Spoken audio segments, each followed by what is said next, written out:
नमस्कार, माझे नाव आहे सौ अवंतिका हेमंत कदम.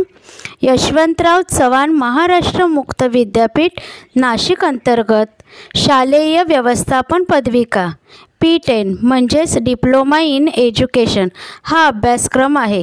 त्यातील 115 म्हणजेच शालेय आर्थिक व्यवस्थापन या विषयाची माहिती पाहूया. शाळेकडे जमा होणाऱ्या रकमांची संबंधित रजिस्टरमध्ये नोंद. शिक्षण खात्याकडून मिळालेल्या शाळेला पुढील बाबींची रक्कम डिमांड ड्राफ्टने मिळते. 1. वेतनोत्तर अनुदान, इमारत भाडे व क्रीडांगण भाडे, विकास निधी. 2. फी माफी सवलत मिळालेल्या विद्यार्थ्यांची प्रवेश फी व सत्र फी. 3. शिष्यवृत्ती. समाज कल्याण खात्याकडून शाळेला पुढील बाबींची रक्कम डिमांड ड्राफ्टने मिळते. 1. मागासलेल्या जातीच्या विद्यार्थ्यांची प्रवेश फी, सत्र फी व परीक्षा फी. 2. मागासलेल्या जातीच्या हुशार मुलांकरिता शिष्यवृत्ती. 3. अपंग मुलांची शिष्यवृत्ती. 4. आदिवासी विद्यार्थ्यांची शिष्यवृत्ती आणि SSC बोर्डाकडून प्रयोग परीक्षांसाठी खर्चाची रक्कम.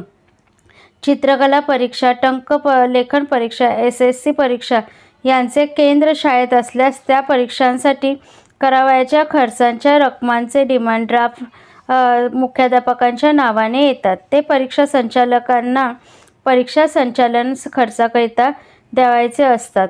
ते ड्राफ्ट वटवून संबंधित संचालकांना पैसे द्यावेत व पावती घ्यावी. परंतु वरील ड्राफ्टनेस आल्यानंतर त्याची संबंधित रजिस्टरमध्ये नोंद करावी.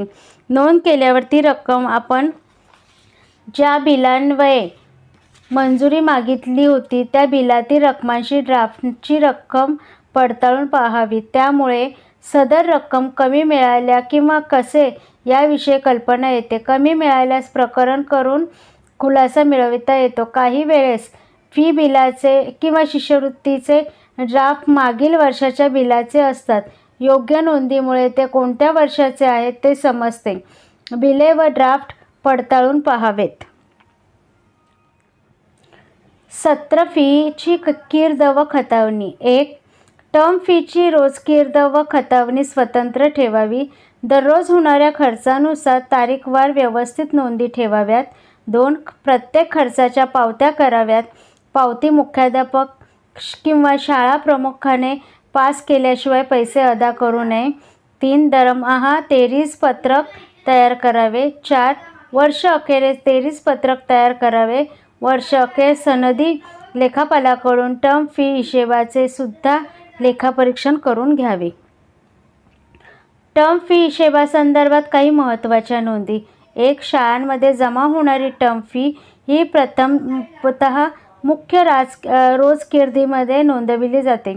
काही शाळांमध्ये सदर टर्म फीचे वेगळे बँक खाते ठेवलेले असते. 2. टर्म फीचा वर उल्लेख केल्याप्रमाणे होणाऱ्या खर्चाच्या वेळेस आवश्यक तेवढी टर्म फी मुख्य रोजकीर्दीमधून टर्म फी खात्याकडे वर्ग केली जाते. 3. वर्ष अखेर टर्म फीमध्ये मुख्य कीर्दीतून वर्ग झालेली टर्म फी ही टर्म फीच्या रोजकीर्दीशी जुळणे आवश्यक आहे. 4. संपूर्ण वर्षात शालेय पटावरील विद्यार्थ्यांच्या संख्येनुसार प्रत्यक्ष जमा होणारी जेवढी टर्म फी असेल तेवढीच टर्म फी खात्याकडे वर्ग करता येईल. 5. वर्षभरात पटावरील विद्यार्थ्यांकडून गोळा होणाऱ्या टर्म फीमधून टर्म फीचा संपूर्ण खर्च भागविण्याकरिता वर्षाच्या सुरुवातीस टर्म फी अंदाजपत्रक तयार करावे. गरजेचे असूनही दरमहा त्यानुसार खर्च होतो की नाही हे बघणे गरजेचे आहे. 6. शालेय पटावरील सर्वच विद्यार्थी फी देणारे नसतात, तर काही विद्यार्थी नादारीचे फॉर्म भरून फी सवलत घेत असतात. अशा विद्यार्थ्यांची टर्म फी शासनाकडून मिळत असते. त्यामुळे वर्षात जर सदर टर्म फी शासनाकडून त्याच वर्षात मिळाली नाही तर टर्म फीचा खर्च भागवणे जिकिरीचे होते. अशा वेळेस संस्थेकडून टर्म फी करिता उसनवार किंवा कर्ज घेतले जाते. परंतु सदर उसनवार जमा रक्कम प्रथम मुख्य रोजकीर्दीमध्ये नोंदवावी व त्यानंतरच टर्म फीकडे वर्ग करावी. त्या वेळेस टर्म फी वर्ग असे न म्हणता टर्म फी उसनवार खाते असा उल्लेख करावा. 7. अशी टर्म फी ज्या वर्षात परत येईल त्यावेळेस सदर टर्म फी प्रथम मुख्य कीर्तीमध्ये जमा करावी. त्यानंतर टर्म फीकडे वर्ग करावी. सदर टर्म फी करता संस्थेकडून उसनवार पैसे घेतलेले असल्यामुळे आता सदर उसनवार पैसे संस्थेकडे परत करावे. मात्र प्रथम उसनवार टर्म फी परत असे नावाने मुख्य कीर्तीत वर्ग करावी. त्यानंतर मुख्य कीर्तीतून संस्थेस टर्म फी परत करावी. अशा प्रकारे व्यवहाराची नोंद मुख्य टर्म फीच्या कीर्तीत केल्यास संस्थेकडून उसनवार घेतलेली रक्कम कोणत्या कारणाकरिता घेतली होती व त्याच कारणाकरिता खर्च झाली किंवा नाही हे तपासणे सोयीचे होईल व त्यावर नियंत्रण ठेवणे सोयीचे जाईल. तसेच संस्थांकडून सुद्धा शाळांना दिलेले उसनवार पैसे परत घेण्याकरिता योग्य ते नियंत्रण ठेवता येईल. टर्म फीचे हिशेब लिहिताना वरील प्रकारच्या वेगवेगळ्या नोंदींची काळजीपूर्वक नोंद करणे शाळा व संस्था दोघांच्या दृष्टीने फायदेशीर व योग्य होईल. विकास निधीची कीर्त व खतावणी. विकास निधी रकमेतून जो खर्च केला जातो त्या खर्चाची नोंद स्वतंत्ररित्या कीर्त व खतावणी करावी लागते. खर्चाकरिता लागणारी रक्कम ही विकास निधी बँक बुकातून काढून आणलेली असेल किंवा शाळेकडून जनरल खात्याकडून घेतलेली असेल. रक्कम शाळेकडून घेतलेली असेल तर शाळेच्या जनरल कीर्तीत विकास निधी खाते नावे टाकावी व ती रक्कम विकास निधी कीर्तीत जनरल कीर्तीतून जमा अशी दाखवावी.